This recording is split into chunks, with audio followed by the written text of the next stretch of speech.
Des bonnes nouvelles annoncées par le président de la République, Mahamad Idriss Déby Itno, en faveur de la promotion de la culture, de l'art et du tourisme. Ces bonnes nouvelles commencent par l'affectation de l'endroit historique du palais du 15 janvier au département de la culture.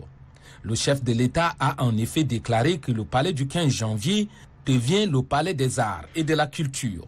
Il doit désormais être un cadre moderne et adéquat de libre d'expression culturelle pour toutes les communautés tchadiennes. Ce cadre doit être un cadre nouveau, agréable et festif afin de promouvoir la compréhension, l'entente, l'harmonie et le dialogue entre les enfants du pays de Toumaï. Et le président de la République d'ajouter que la véritable richesse d'un peuple, c'est sa culture. C'est pourquoi le gouvernement de transition a élaboré un document cadre de politique nationale en matière de culture et du tourisme.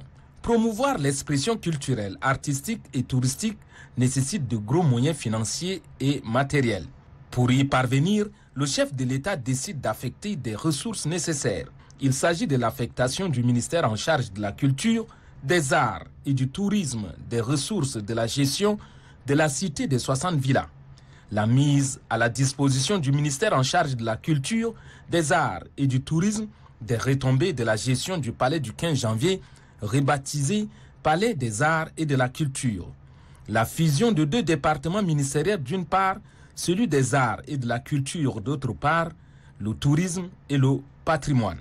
Obéissant à une logique d'harmonisation et d'efficacité, le versement de 5 francs CFA sur chaque litre de carburant vendu par la raffinerie de Djarmaya à l'Office national de promotion du tourisme, de l'artisanat et des arts, ONPTA, afin de lui permettre de financer ses activités.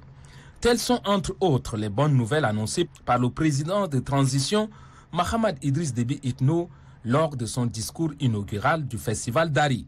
Autant d'actes du chef de l'État en faveur des artistes et pour la promotion de la culture.